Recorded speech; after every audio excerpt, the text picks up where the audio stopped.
नमस्कार दोस्तों, welcome back to Kidesh Sharif the daily dose of Indian football. And सबसे पहले बात करते हैं यहाँ पे देख तमाशा एएफएफ का। जी गाइस, एएफएफ एंड ड्रामास ये कभी खत्म होने वाले नहीं है। और एक बड़ा न्यूज निकल के आ रहा है कि जो हमारे फॉर्मर जनरल सेक्रेटरी थे साजी प्रभाकरन, वो यहाँ पे जनरल सेक्रेटरी की पोस्ट पे वापस आ सकते हैं। क्योंकि यहाँ पे जब उनको सेक किया गया एएफएफ के द्वारा, उसके बाद उन्होंने यहाँ पे दिल्ली हाईकोर्ट में एक रीट पिटीशन डाला था और उसमें उन्होंने यहाँ पे अपील की थी कि जो मेरा सेकिंग हुआ है वो अनकॉन्स्टिट्यूशनली है एज पर दी जो एएफएफ कॉन्स्टिट्यूशन है उस हिसाब से। और इसके रिगार्डिंग यहाँ पे कल दिल्ली हाईकोर्ट का एक यहाँ पे ऑर्डर आया है जिसमें उन्होंने जो उनका सेकिंग हुआ है उस ऑर्डर के ऊपर स्टे ऑर्डर दिया है एएफएफ को, और एक नोटिस भी यहाँ पे इश्यू जारी की है। तो इसके चलते यहाँ पे उनकी वापसी एएफएफ में हो सकती है। लेकिन सबसे बड़ा अभी जो क्वेश्चन उठ रहा था कि क्या इसको थर्ड पार्टी इंटरवेंशन मान के यहाँ पे फीफा का बैन लग सकता है। तो आई डोंट थिंक सो कि यहाँ तक बात पहुंचेगी, क्योंकि एक एम्प्लॉय को ही यहाँ पे क्या बोलते कि उन्होंने चेक किया था और उसके रिगार्डिंग कोर्ट का जजमेंट आया है। तो इसमें आई डोंट थिंक सो कि फीफा उसको थर्ड पार्टी इंटरवेंशन मानेगा। लेट्स सी उनका भी यहाँ पे किस तरह से इंटरप्रिटेशन होता है,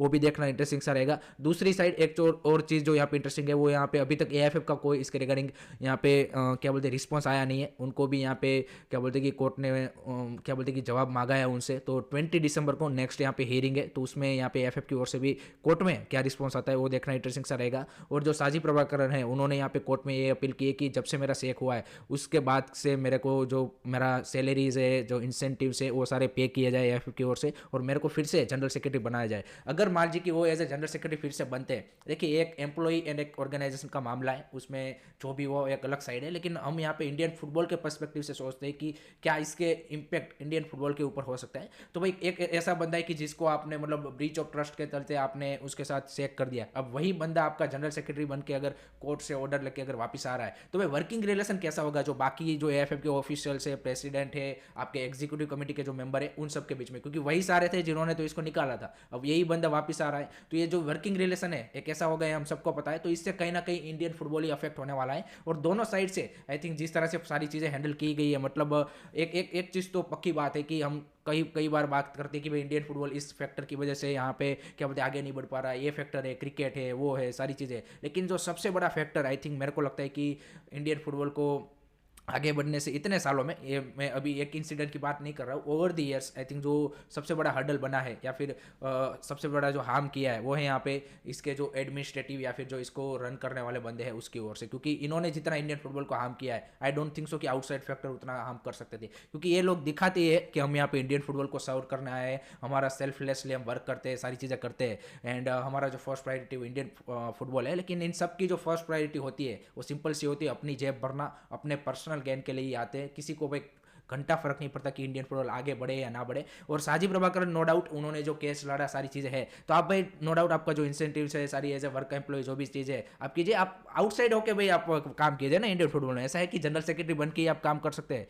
आप इवेंचुअली आप अपना पर्सनल गेन ही देख रहे हो। आप वापस री इंस्टेटमेंट क्यों चाहते हो? आप उसी बंदों के साथ फिर से काम करना चाहते हो? तो ये तो मेरे को समझ में नहीं आया। और एएफएफ की ओर से भी सारी चीज़ें जिस तरह से हैंडल की, वो भी काफ़ी यहाँ पे क्या बोलते हैं कि क्वेश्चन रेस करती है कि भाई इतने इनएक्सपीरियंस तरीके से आपको पता ही नहीं कि भाई किस तरह से कॉन्स्टिट्यूशन है, किस तरह से किसी को निकालना है, किसी को अपॉइंटमेंट करना है। तो this is in totally immature from the AFF sides also. तो लेट्स सी क्या सारी चीज़ें आगे बढ़ के यहाँ पे निकलती है, देखना इंटरेस्टिंग सा बन जाता है। उसके बाद बात करते हैं भाई जो हमारे 3-4 क्रूशियल प्लेयर इंजरी से क्या बोलते हैं कि जूझ रहे हैं, उसके रिगार्डिंग यहाँ पे अपडेट आ रही है। तो सबसे पहले तो सहल की जो इंजरी है उसके रिगार्डिंग एक बढ़िया न्यूज़ आ रही है कि उनको यहाँ पे इतना ज़्यादा सीरियस नॉक नहीं है, तो most probably he will be back in 2 weeks. तो यानी कि आपकी जो एशियन कप की जो स्कोर है उसमें उनकी यहाँ पे पॉसिबिलिटीज़ है कि वो यहाँ पे उसमें अवेलेबल होंगे। दूसरी साइड अनिरुद्ध थापा की रिगार्डिंग अभी तक कोई यहाँ पे क्लब की ओर से ऑफिशियल अपडेट नहीं आया कि भाई कब तक वो यहाँ पे, कितना सीरियस उनको इंजरी है, कितने टाइम के लिए वो बाहर है, तो उसका अभी भी केस यहाँ पे डाउटफुल बना हुआ है। चिक्सन सिंह की बात करें तो यहाँ पे सिर्फ अभी तक फिजिकल ट्रेनिंग ही कर रहे हैं, यहाँ पे क्या बोलते हैं ग्रुप ट्रेनिंग में अभी तक वो ज्वाइन नहीं किए, तो उसका भी अभी तक सस्पेंस बना हुआ है कि कब तक यहाँ पे केरला ब्लास्टर की जो ग्रुप ट्रेनिंग सेशन है उसमें ज्वाइन करेंगे। और उसके बाद ही हम एक्सपेक्ट कर सकते हैं कि वो यहाँ पे क्या बोलते हैं एशियन कप की स्क्वाड में आ सकते हैं। और लास्ट में जो अनवर अली है उसका भी अभी भी बताया जा रहा है कि 1-2 वीक और भी लगेंगे उसको अभी जो उसके क्या बोलते हैं कि स्ट्रेचेस लगे उसको हटाने में। तो आई थिंक यहाँ पे सहल अब्दुल समद एक ही अभी तो शॉर्ट शॉट लग रहा है कि वो यहाँ पे एशियन कप की स्क्वाड में आ सकते हैं। बाकी 3 प्लेयर का अभी भी यहाँ पे सस्पेंस बना है। तो लेट होप सो कि यहाँ पे जितने भी जल्दी हो सके ये सारे प्लेयर यहाँ पे फिट हो जाए, ताकि एशियन कप में भी हमारी जो स्ट्रॉन्ग स्क्वाड है उसके साथ हम यहाँ पे जा पाए। उसके बाद बात करते हैं यहाँ पे भाई बेंगलुरु एफसी के बारे में। बेंगलुरु एफसी में भी काफ़ी सारे बड़े बदलाव होने जा रहे हैं after the yesterday humiliating loss against Mumbai city. 4-0 से मुंबई सिटी सिटी ने यहाँ पे उनको पेल दिया, वो भी कांतिरवा में, and that's a big big loss. And Simon Grayson का जाना यहाँ पे पक्का हो चुका है, क्योंकि यहाँ पे मैच खत्म होने से 10-15 मिनट पहले ही यहाँ पे जो बेंगलुरु एफसी के ओनर है पार्थ जिंदाल, उन्होंने यहाँ पे ट्वीट किया कि this is not the BFC, and ये स्क्वाड के साथ ऐसी फुटबॉल खेलना कभी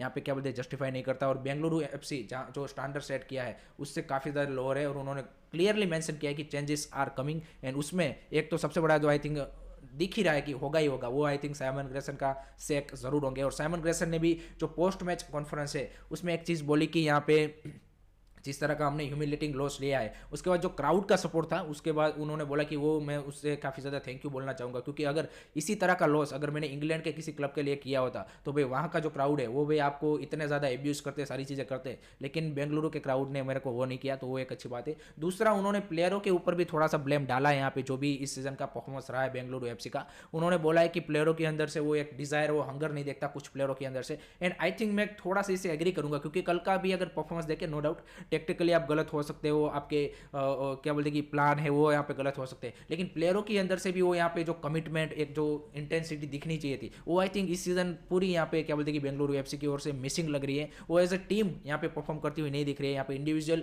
अपनी क्या बोलते हैं कि इंडिविजुअलिटी के ऊपर ही परफॉर्मेंस देते जा रहे हैं, और उसी में यहाँ पे कुछ अच्छे परफॉर्मेंस आ रहे हैं, कुछ यहाँ पे बेकार से आ रहे हैं। लेकिन I think overall as a team I think there are lot of things that needs to be change, and I think एक जो टीम का भी एक मोरल है, एक जो वो चीज़ है, आई थिंक वो भी चेंज होनी पड़ेगी। तो लेट्स सी किस तरह के चेंजेस यहाँ पे बेंगलुरु एफसी में हमें देखने को मिलते हैं। उसके बाद बात करनी है यहाँ पे मोहन बगान सुपर जायंट में भी भाई कुछ चेंजेस यहाँ पे हो रहे हैं, और सबसे बड़ा तो पहले उन्होंने एक कदम लिया है, वो लिया है यहाँ पे जो लास्ट मैच हुआ उसके दौरान जिस तरह से क्रिस्टल जोन ने रेफरिंग की, उसके ऊपर यहाँ पे मोहन बगान ने ऑफिशियल कंप्लेंट यहाँ पे एएफएफ को लॉन्च कर दिए, और जिस तरह से वो यहाँ पे क्या बोलते हैं कि जॉन फर्नांडो के साथ फाइट हुई थी, जो क्या क्रिस्टल जोन के और बाकी प्लेयरों के साथ भी, और पूरा मैच जिस तरह से कंडक्ट किया क्रिस्टल जोन ने, यहाँ पे काफ़ी ज़्यादा क्वेश्चन उनकी रेफरिंग के ऊपर उठते हैं। यानी दूसरी बार इंसिडेंट है, ऑलरेडी हम सबको पता है वो वॉकआउट वाला इंसिडेंट, वहाँ पे भी वो उसको अच्छी तरीके से हैंडल नहीं कर पाए थे, और ये भी जो इंसिडेंट है इसको भी मतलब आप बोल सकते हैं कि पूरा मैच कोई यहाँ पे एज ए कमांड वो नहीं कर पाए थे, and this is a serious क्या बोलते हैं कि problem with the crystal zone, and I think tough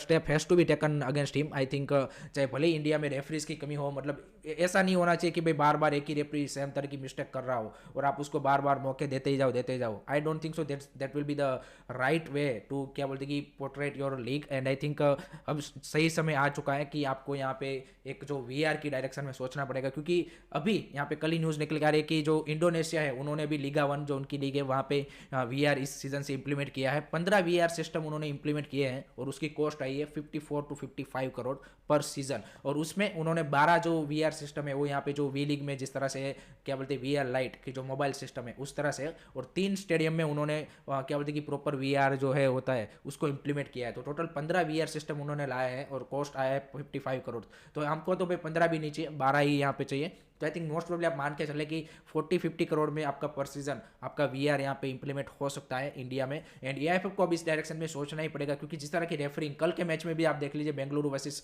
Mumbai city वाले मैच में भी जिस तरह की रेफरिंग थी सेंथिल की ओर से, that's a really questionable referring, and ये स्टैंडर्ड आपका कहीं ना कहीं आपको इंप्रूव करना ही पड़ेगा, अदरवाइज जो एक क्वेश्चन है वो हर बार यहाँ पे उठते ही रहेंगे। तो लेट्स सी किस तरह से यहाँ पे एएफएफ इसके रिगार्डिंग रिस्पॉन्स करता है, और मोहन बगान जो कंप्लेंट है उसको भी कैसे रिस्पॉन्स करता है, और उसी के साथ मोहन बगान यहाँ पे जो नेक्स्ट अपना माजिया वाला गेम है वो यहाँ पे अपनी बी टीम के साथ खेलेंगे, क्योंकि ऑलरेडी वो एफसी कप से बाहर हो चुके हैं, एंड यहाँ पे जॉन फर्नांडो भी ट्रैवल नहीं करेंगे, क्लिफोर्ड मिरांडा उस टीम को लीड करेंगे, ऐसी न्यूज़ आ रही है। तो लेट्स सी किस तरह से उनकी बी टीम की यहाँ पे अवे में परफॉर्मेंस आती है। उसके बाद बात करते हैं यहाँ पे भाई जो मिजोरम एफए के जो जनरल सेक्रेटरी है टेट्रा हमार, और एएफएफ की लीग कमेटी के जो चेयरपर्सन भी है, वो यहाँ पे अभी रिसेंटली मिजोरम में जो इलेक्शन हुए उसमें यहाँ पे एज एमएलए चुने गए हैं, एंड उसके बाद वो यहाँ पे स्पोर्ट मिनिस्टर बने हैं। तो दैट्स अ ग्रेट न्यूज़, उन्होंने ऑलरेडी मिजोरम में काफ़ी ज़्यादा अच्छा वर्क किया है फुटबॉल के रिगार्डिंग, अब यहाँ पे के वो स्पोर्ट मिनिस्टर भी बन चुके हैं। तो लेट होप्स हो कि यहाँ पे वो और भी ज़्यादा फुटबॉल के ऊपर वर्क कर पाए, एंड वहाँ पे मिजोरम में और भी ज़्यादा हमें इंफ्रास्ट्रक्चर और उस तरह की जो प्रोजेक्ट है वो यहाँ पे फुटबॉल के रिगार्डिंग देखने को मिले, क्योंकि ऑलरेडी अब वही वहाँ के स्पोर्ट मिनिस्टर है, तो और भी ज़्यादा बेटर तरीके से डिसीजन और सारी जो पावर है उनके हाथ में अब आ चुके हैं। तो दैट्स अ गुड थिंग। उसके बाद लास्ट में बात करते हुए आज होने वाले आईएसएल के मुकाबले के बारे में, it's East Bengal Bengal versus Punjab FC, East Bengal 5-0 win के साथ एक क्या बोलते कॉन्फिडेंट टीम बन के आ रही है। एंड कार्लोस गुजरात के लिए चैलेंज यही है कि उसको कंटिन्यूस करना परफॉर्मेंस को, ऐसा नहीं कि 5-0 की विन ले ली और आप पूरे ओवर कॉन्फिडेंस में चल रहे हैं और नेक्स्ट मैच आप हार रहे हो। आई थिंक कंसिस्टेंसी आपको रखनी पड़ेगी, तभी जाके आपका जो टारगेट है टॉप 6 का वो आप अचीव कर पाओगे। दूसरी साइड पंजाब एफसी अपना जो पहला विन है वो तलाश रही है एंड धीरे धीरे टीम इंप्रूव होती हुई दिख रही है। सो लेट्स सी किस तरह से उनकी फाइट यहाँ पे होती है। आई थिंक इंटरेस्टिंग मैच होगा, लेकिन मैं जो फाइनल प्रेडिक्शन है because it's in Salt Lake, तो I am giving a little bit extra advantage to the East Bengal and also they are looking really confident. So I am seeing a 2-1 victory for the East Bengal. Let me know guys your prediction in the comment section. So that's it from my side guys regarding today's Indian football news. I hope कि आपको video पसंद आया हो. Keep supporting Indian football. Don't forget to like, subscribe करिए. जय हिंद, जय भारत.